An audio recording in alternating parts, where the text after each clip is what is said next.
Sauver la planète, la laisser plus propre, plus pure pour les générations futures. Voilà un beau programme auquel tout le monde peut participer en réalisant des économies d'énergie. Mais quand on construit ou qu'on rénove sa maison, tout peut très vite se compliquer. Nous allons vous montrer qu'il faut bien penser, préparer son projet pour éviter de tout faire à l'envers. En plein cœur de la campagne limousine, la famille Desmartons vit ses derniers moments dans une maison construite dans les années 80, très énergivore. Hop, on y va. Ça passe ? La vente vient d'être conclue, alors ils déménagent. Oui, un peu d'émotion, surtout moi, ça fait 60 ans que j'habite ici. J'ai toujours habité dans ce village. Ces jeunes retraités vendent leur maison parce qu'ils ont un projet. Ils vont s'installer dans une petite ville, près des commerces, sur un terrain qui leur demandera moins d'entretien, où Alain Desmartons, qui est un ancien chauffagiste, a fait construire un vrai petit bijou d'économie d'énergie. Moi, par le métier, les gens me demandaient qu'est-ce qui est le plus cher. C'est le gasoil, c'est le gaz, c'est le bois. Moi, je leur disais, ce qui est le mieux aujourd'hui, c'est l'isolation. Donc, ce que j'ai fait, pour la maison neuve, j'ai fait une super isolation.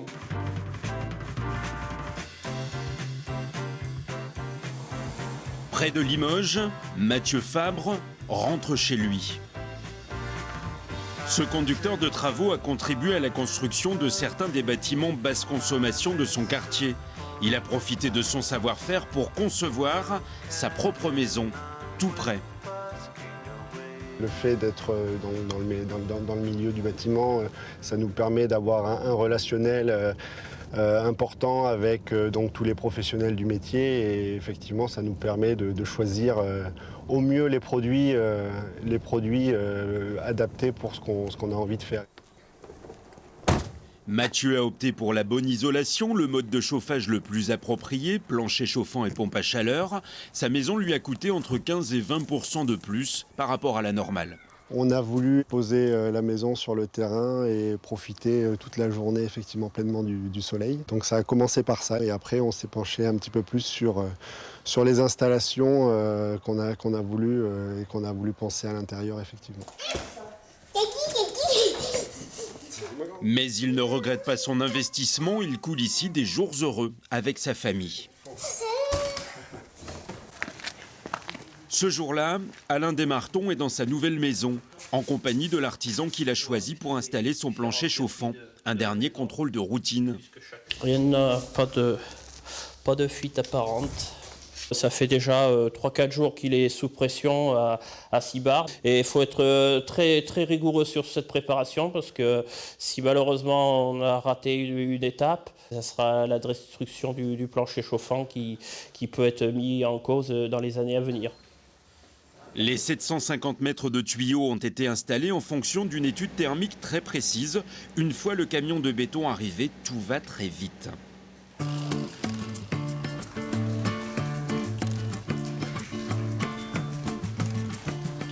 Pas d'imprévu, tout va bien, ça coule tout seul, impeccable. Plusieurs mètres cubes d'une chape liquide sont déversés dans la maison.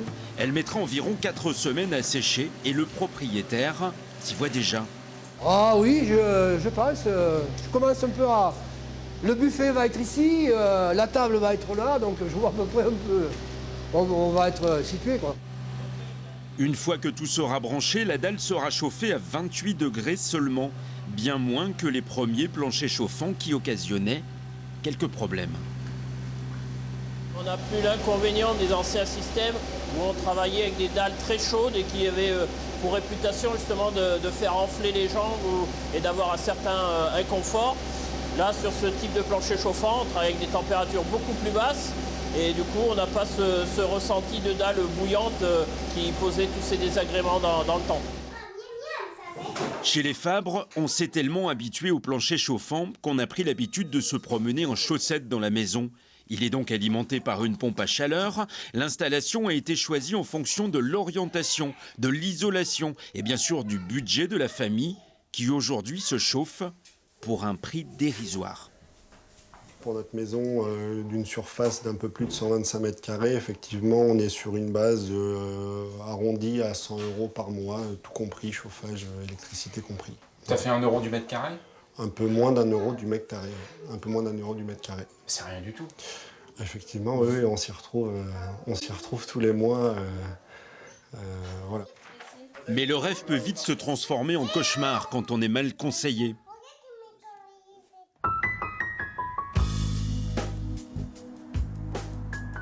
Nous sommes à Rochechouart, chez Michel Boulestet, un ouvrier retraité qui touche moins de 1 000 € par mois.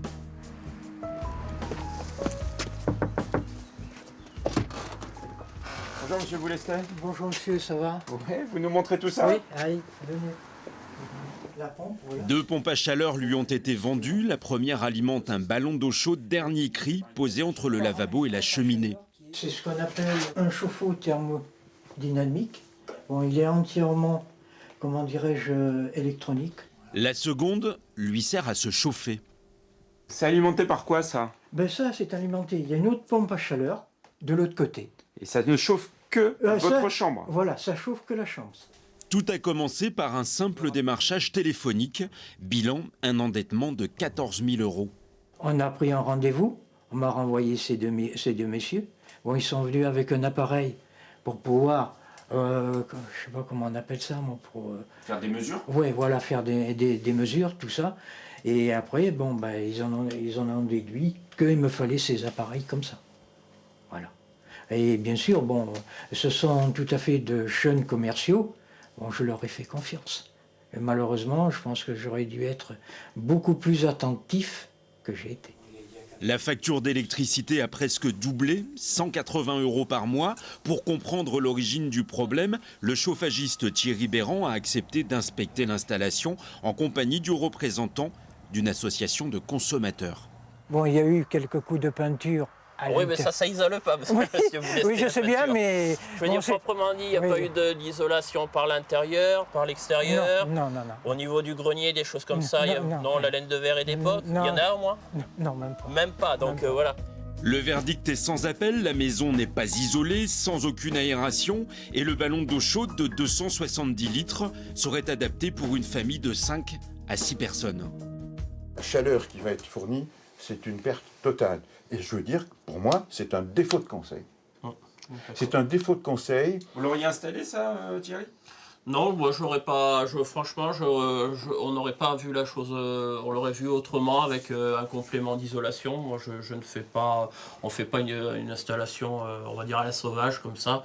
Il faut prendre en compte, ce que je disais à M. Boulestet tout à l'heure, un minimum d'isolation au niveau des comptes. C'était vraiment le minimum avant de faire quoi que ce soit d'autre dans cette maison. Ouais. Voilà. C'est la SMER, une société des environs d'Angoulême qui a effectué les travaux. Son directeur nie le défaut de conseil. La question, c'est est-ce que la priorité, c'est l'isolation ou c'est d'avoir de l'eau chaude pour se chauffer? Il s'est trouvé qu'on n'est pas idiot, on fait aussi l'isolation des combles, on fait aussi les menuiseries. Donc l'idéal dans cette maison-là, ça aurait été de faire le packaging complet. Je suis d'accord avec vous. Qui dit packaging complet dit forcément une somme plus importante. L'urgence, c'était pour lui, puisque c'est ce qu'il a demandé, d'avoir de l'eau chaude, et je pense que c'est quelque chose qui peut se comprendre, on est d'accord. La deuxième des urgences, c'était à l'époque, tout au moins ce qu'ont été ressentis par les commerciaux, c'était une partie chauffage, puisque le chauffage est important. Pour éviter les problèmes, quand on n'est pas un expert, il est possible de demander conseil dans un point info énergie.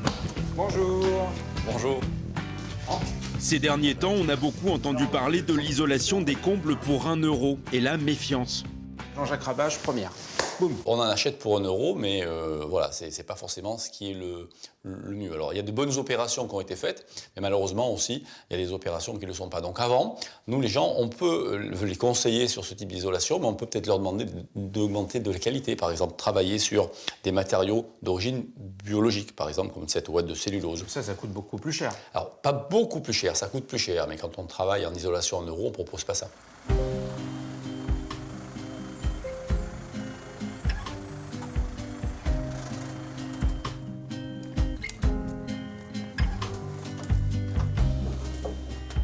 Salut chauffagiste, ça va? Ça va. La chape de béton a été coulée il y a une semaine chez Alain Desmartons. Elle n'est pas totalement sèche, mais on peut déjà marcher dessus, si bien que la chaudière à condensation peut être livrée. Quand on commence à poser la chaudière, c'est bon signe. Ouais, ouais. Une chaudière à condensation permet de consommer 30% d'énergie en moins si on l'entretient correctement tous les ans. Le corps de chauffe, c'est pareil, c'est des tubulures, là, il y a des... Là, c'est des coupelles en inox qui sont entassées les unes sur les autres. Quand on achète un système de ce type, il faut vérifier sa compatibilité avec le plancher chauffant ou les radiateurs. Le matériel a certaines contraintes et donc il faut les respecter. Sinon, après, c'est la catastrophe, c'est la machine surconsomme, ou alors on n'est pas chauffé correctement, ou c'est inconfortable, voilà. Dans le camion aussi, des panneaux solaires qui vont réchauffer 70% de l'eau chaude sanitaire à l'année. Là, on est vraiment dans le cadre d'une énergie renouvelable, parce que plus renouvelable que le soleil, pour l'instant, je ne connais pas. Voilà comment ça se présente.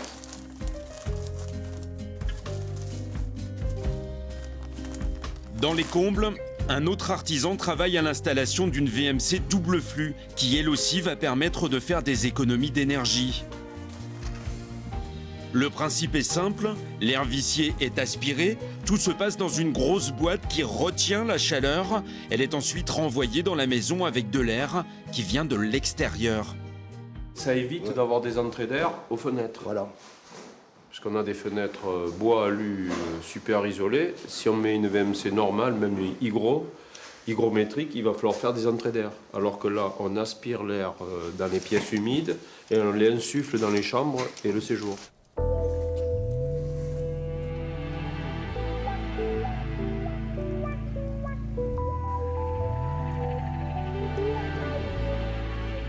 Dans cette maison, pas comme les autres, où il fait en moyenne 19 degrés pendant toute l'année, le poêle est là surtout pour la décoration. Michel Tessier utilise une stère de bois par an. Il s'apprête à recevoir Alain Desmartons et son épouse. Bonjour monsieur. Bonjour. Bonjour monsieur. Ils sont venus à la pêche aux idées dans cette maison passive, la première construite en Limousin il y a déjà 10 ans. D'après ce qu'on dit, une maison passive, on ne consomme pas d'énergie, quoi. Pratiquement pas. La maison passive, l'essentiel, c'est ce que le soleil nous envoie. Voilà. Alors on essaye, la chaleur qui est rentrée, on essaye de ne pas la perdre. Un petit tour du propriétaire et là, découverte intéressante, le puits canadien. La construction de la maison. Le principe du puits canadien, c'est de préchauffer l'air qui va rentrer dans la maison. Donc vous voyez ici.